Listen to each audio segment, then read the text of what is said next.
Hi, in today's video I wanted to share with you an eggplant sandwich recipe, and this recipe is great for an appetizer or a side, and it's super simple to make. But before we get into the recipe, I quickly wanted to mention that yesterday I launched a website in which I share the full recipes written out.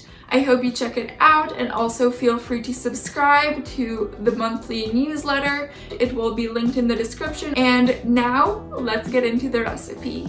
Start out by slicing the eggplants into slices of about 1 centimeter or half an inch.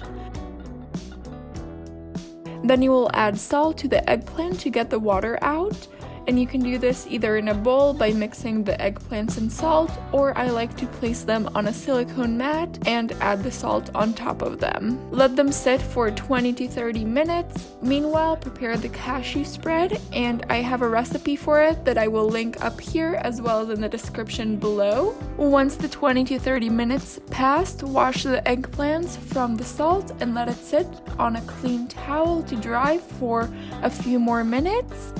Once dry, transfer the eggplants to lined baking trays without overlapping them, and then pop them into the oven at 350 degrees Fahrenheit or 180 degrees Celsius for 15 minutes.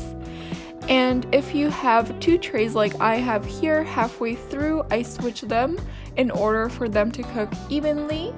Meanwhile, slice the tomato and wash the basil or spinach. I went to get mine from our herb garden. And when the eggplants are ready, it is time to assemble them into sandwiches. So try to find the slices that pair up the best in size. And then add on top of 1 eggplant slice the tomato slice, spread on the cashew spread, add the basil leaves, and then add on top of that the second slice of eggplant, and repeat this until you finish all your eggplant sandwiches. Then it is time to pop it back into the oven at 350 degrees Fahrenheit or 180 degrees Celsius for 15 minutes. And again, if you have the 2 trays, just flip between them. And once ready, it is time to enjoy it. That is all for today's video. If you enjoyed it, make sure to like it. If this was your first time here, make sure to subscribe to join the Living Life Simply community. And I will see you very soon with a new video. Bye!